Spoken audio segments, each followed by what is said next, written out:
So a few days back we did a review of the Suzuki Ignis and it was a no-brainer that it's actually a very sensible choice. If its features, it's packed to the brim. If its efficiency, it's very good. In fact, it generally performs well in almost all aspects. Now in that review, I tried to also compare it on a light note to the Toyota Passo and Nissan Match. But today in this episode, let's now introduce another competitor, the Mitsubishi Mirage. These four cars can be ideal for the taxi business or even just for running errands, but which one would be the best option? In as much as the Ignis is quite a good contender, but some people may not like its looks. The Mitsubishi Mirage, on the other hand, looks quite good, but what else does it have to offer apart from good looks? And also, how does it stack up against the other three competitors? Let's find out today in this comparison, so please stay tuned. Apart from informative content on cars and bikes, we also offer in-depth independent reviews, car consultation, and outsourcing of new as well as local used vehicles. Thanks a lot for your support. I truly appreciate it. Welcome to Ekevoto Reviews.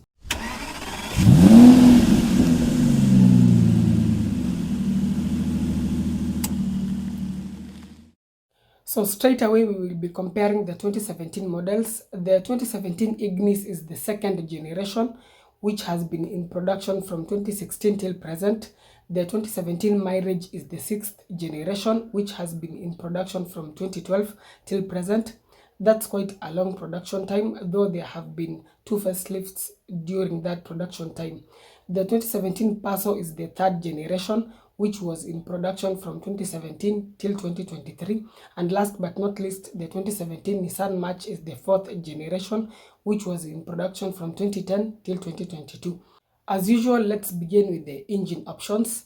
The Suzuki Ignis comes with two options. Both are 1200cc four-cylinder, with one being an unhybrid and the other being a mild hybrid. The former produces 90 horsepower while the latter produces 93 horsepower. This car is available in either front or all-wheel drive, and transmission-wise there's a CVT, which is the most common option if you import from Japan. There's also a 5-speed manual, then there's a 5-speed automated manual, which was available in the European markets. Though, as I said in the Ignis review, those automated manuals are not all that reliable, so it's advisable to stick to either the CVT or manual. Now, these two engine options are pretty reliable. There's nothing much to worry about. These are simple engines that are decently powerful, and in fact, they are the most powerful in this comparison. Even the mild hybrid is very reliable and simple. The batteries are located under the front passenger seat. So what happens is that the electric motor is powered by the batteries, which are charged as the car decelerates and brakes. This is what is commonly known as regenerative braking. The battery also helps to power the electrical components such as the AC, and in addition to that, it boosts the engine power during acceleration. So even though it's a mild hybrid setup, it does quite a lot to ensure improved fuel consumption as well as power boost. This 1.2 liter can achieve anywhere between 14 to around 22 kilometers per liter depending on how you drive. The mild hybrid can push even slightly better figures of around 25 kilometers per liter. So despite this car being the most powerful and being the only four-cylinder in this comparison, it's still very efficient.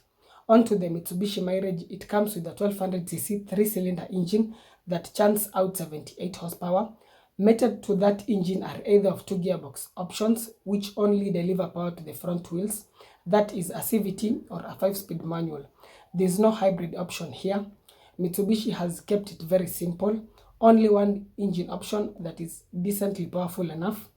Though take note that past 100 kilometers per hour, this car starts to feel underpowered.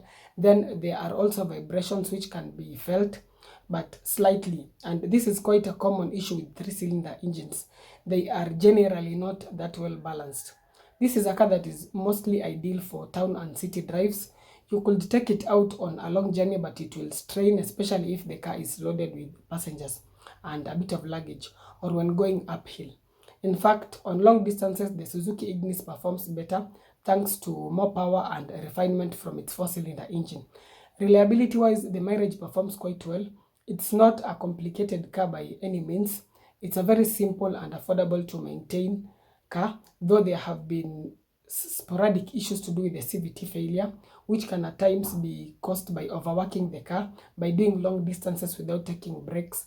So the transmission ends up overheating. Then using the wrong transmission fluid can also lead to complications. So generally, it's decently reliable as long as you maintain it well. As for efficiency, this car can achieve between 14 to around 20 kilometers per liter, again depending on your driving style. So it's still good enough, though the mild hybrid in the Ignis still beats it. In fact, even the non-hybrid can give it a run for its money. Moving on to the Toyota Passo, it also comes with one engine option. The previous generation came with several options, but this newer third generation comes with only one option, which is a 1000cc 3-cylinder engine that produces 68 horsepower. It's available in either front or all-wheel drive, and the only transmission option available is a CVT.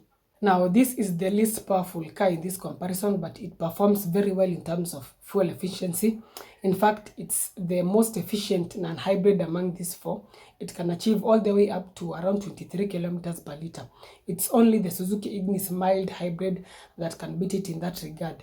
Now, reliability-wise, it's as solid as it gets. These Passos have an awesome record for reliability right from the first generation, and no wonder they have always sold in large numbers. Very affordable to maintain. Power-wise, it feels okay at lower speeds, but just like in the Mitsubishi Mirage, it starts to feel underpowered as you increase the speed or when going uphill. And something else is that this is a car best suited for town and city drives. Long distances will be a bit of a task. Yes, it can manage, but it will strain. Even overtaking will be a challenge because of lack of adequate power. Then you will also tend to feel a bit of vibrations at times, being that it's a 3-cylinder, but apart from that, it's a very decent offering. The Nissan March also comes with a single engine option, a 1.2-liter 3-cylinder that pushes out around 79 horsepower. This power can be sent to either the front or all wheels via CVT gearbox. Now, in other markets, this car is available with other engine options. For example, European markets, it's available with a supercharged 1.2-liter. There's also 1.5 and 1.6-liter options. But Japanese imports only come with the 1.2-liter 3-cylinder. It's a reliable engine with no major issues worth reporting. It's only the CVT gearbox that dents the reliability of this car. These CVTs are known to fail the moment you expose this car to long-distance drives. Generally, they are not ideal cars for long distances, and as I've always said, to be safe, just install an aftermarket transmission oil cooler. And even if you have to go on a long journey, make sure you stop to allow that engine and gearbox to cool down. This 1.2-liter can achieve anywhere between 13 or 14 to around 19 kilometers per liter, or even 20, again depending on how you drive. The Ignis has a 32-liter fuel tank, the Mitsubishi Mirage a 35-liter tank, the Passo a 38-liter tank, and the March a 41-liter tank, which is actually the largest in this comparison. As for ground clearance, the Ignis is the best, measuring in at an impressive 180 millimeters. With this car, you don't have to worry about modifying the suspension or installing larger wheels to increase the clearance. It's just so good that even those big bumps and uneven road surfaces will not pose a challenge. The other three competitors all fall below the recommended 165mm clearance, so you may have to be careful when going over bumps and uneven road surfaces. The Mirage measures in at 160mm, the Passo at 150mm, and the March at 140mm. Stopping power in all these vehicles is made possible by ventilated discs at the front and drums at the back. Generally, they are quite okay. They are not fast cars to require discs at the back. As for the suspension, again, they are all neck and neck. They all have McPherson struts at the front and torsion bars at the back. Moving on to safety, the standard features in all these cars include ABS, EBD, brake assist, traction control, and dual airbags. Now, as for the optional features, depending on the trim level, the Ignis can come with side and curtain airbags, lane departure alert, and dual camera brake support, which is essentially the collision mitigation system. As for the Passo and Mitsubishi Mirage, they both get collision mitigation and lane departure as standard across all variants. The only optional features are side and curtain airbags. In fact, these two cars are the safest, considering the standard active drive assist safety features that they offer. Lastly, the Nissan March does not come with much optional features. In fact, most Japanese imports miss out on active driver assist safety features. They only get the standard features. As for their carb weights, the Suzuki Ignis measures between 840 to 940 kgs, the Mirage between 820 to 940, the Passo between 910 to 960, and the Note between 925 to 1040 kgs. Generally, these are very light vehicles. How about the extra or optional features? The Ignis performs very well here. You can expect features such as cruise control. In fact, it's the only car here that can come with cruise control depending on the trim level. The other extra features are 360 degrees parking camera. Again, it's the only one that gets it. Then there's daytime running lights, paddle shifts, dual tone interior, roof rails, alloy wheels, fog lights, and an infotainment screen. So in terms of features, it's hard to beat this Ignis. The other three cars offer just the basic features such as fog lights, alloy wheels, navigation, keyless entry and go, as well as steering mounted audio controls. That said, there's a variant of the Toyota Passo known as the Moda package that adds better exterior design and LED projector headlights. It looks better and almost a bit more premium compared to the basic Toyota Passo. Now lastly, let's talk about the prices of these vehicles. A 2017 Ignis will set you back between 1 million to around 1.3 million depending on the trim level. Considering what it has to offer, it seems like a good value proposition, but we'll be talking about value for money in a short while. The Mirage is going for between 900,000 shillings to around 1.1 million, the Passo between 870 to around 1.2 million, and lastly the Nissan March between 850 to 1.2 million. It's surprising how car prices have gone up over the past few years. These small cars used to go for well under 1 million, but today 1 million can only get you a small city car. Before we discuss about value for money, let's talk a bit about the exteriors and interiors of these vehicles. So which one would you prefer in terms of the exterior design? Looks are subjective, but I tend to think the Mitsubishi Mirage and Toyota Passo Moda package look quite appealing. Those projector LED lights and alloy wheels make them look a bit sporty and elegant. The Nissan March also looks okay. These are generally not striking designs in any way. They are just basic but in a good way. The Suzuki Ignis looks okay at the front, though at the back I think it looks a bit polarizing. It's one of those hate or love designs. It also looks a bit similar to the Suzuki Swift at the back. Moving on into the interiors, the most spacious car here is the Suzuki Ignis. The space at the front and back rows are very good for a compact city car. The second row is particularly good enough to accommodate 2 adults in comfort. 3 can fit at a squeeze. The boot is not that spacious. As I said in the previous video, it seems like the designers decided to compromise on the boot space in favor of the second row space. That said, the boot is not too bad. Generally, this Ignis beats all its competitors in terms of interior space. It can be an ideal car for a young family or even a business car. Onto the Passo, it's the second most spacious car. At the front, it feels spacious and airy, particularly due to the dash placement of the gear lever. So this frees up space in the center console. At the back, the space is ample enough, slightly better than in the Mitsubishi Mirage and Nissan March. The boot is not too bad considering the size of this car. It's decent. You can fit a large suitcase and some other smaller items. Onto the Mitsubishi Mirage, this car feels a bit cramped, especially in the second row of seats. Legroom is not that good. In fact, slightly taller adults may not be that comfortable. At the front, it's better. The boot is again a bit small. Generally, it's not as spacious compared to the Ignis and Passo. Aside from that, the dash design is okay, basic and straightforward. Lastly, the Nissan March is almost similar to the Toyota Passo. It's decently spacious at both the front and back rows. The seats are well padded and supportive. There's nothing much to talk about the dash design. Just like the other cars, it's simple and straightforward. Now, what of the pros and cons? The Ignis is a very much feature-loaded car. As we've seen, it's spacious, efficient, very reliable, and has excellent ground clearance. It's a car that is hard to beat in most aspects. Onto its weaknesses, which are very minor. It has a smaller boot, though not as small compared to that of the Mitsubishi Mirage. The second con is the polarizing design of the rear profile. Some people may like it, some people may not. Quickly on to the Mitsubishi Mirage. It has smart looks. It tends to look a bit more premium. It's efficient, affordable to maintain, and is safe as well, being that features such as collision mitigation and lane departure come as standard across the board in all variants. On to the weak points. Firstly, it's limited in terms of the second row seat space. The resale value is not that good compared to something like Passo or Ignis. Another con is the lack of refinement in its three-cylinder engine. Generally, three-cylinder engines normally tend to have a bit of vibrations due to that lack of proper balancing. There's also the issue about the front brake pads wearing out faster than normal, and at times you may tend to hear some squeaks when braking.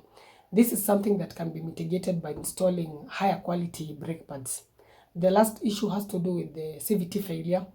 This is not such a common problem, but it's important to know that those CVTs can develop issues and in serious cases even fail. Just try and be careful by using the recommended CVTF, avoiding very fast and harsh accelerations frequently, and also avoid driving for long distances. It's important to take breaks to allow the engine and transmission to cool. On to the Toyota Passo. Again, this is a very reliable, efficient, small city car with very good resale value. In fact, the best resale value. It's also safe, just like in the Mirage, being that it has collision mitigation and lane assist across the board. Its weaknesses are few. The first one is the CVT issues, but they are rare. There have been cases but few. You find that at times there may be delays in power transmission or even shaking and vibrations. Another issue is the low ground clearance, but this is a minor issue. Just install slightly larger wheels and you'll be good to go. Lastly, being a three-cylinder engine, you may experience a bit of vibrations. It's actually not that easy to find a very smooth three-cylinder engine.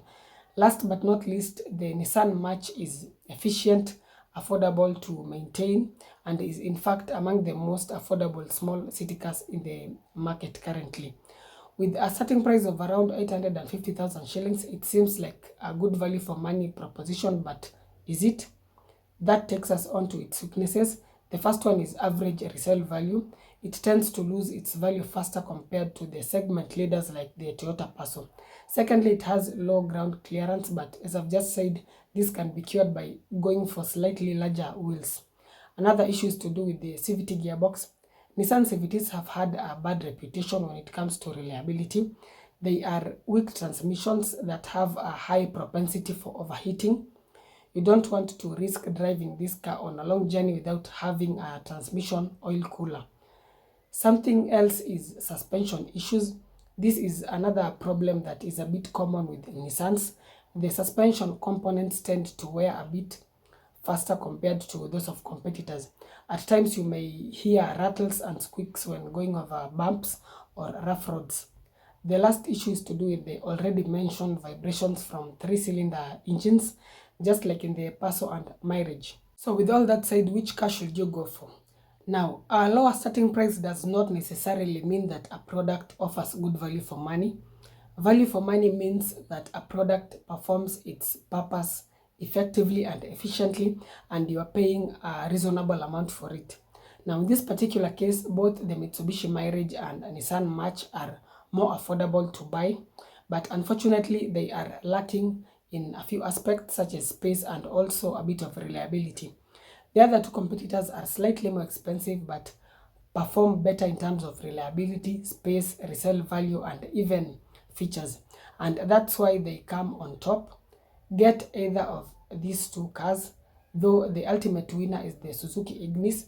It wins in almost all aspects. It has a well-balanced and refined four-cylinder engine that is efficient and can also actually handle long distances very well. It's very spacious, has excellent ground clearance, and is filled to the brim with features. What else could you ask for from a small city car?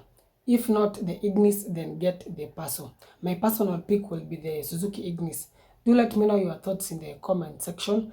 I hope this has been helpful. Thanks a lot for watching. As always, if you have any inquiries, feel free to reach me via WhatsApp or email. Before you go, please hit that subscribe button to continue getting informative content on cars as well as bikes. Stay safe, ride safe, and see you in the next one.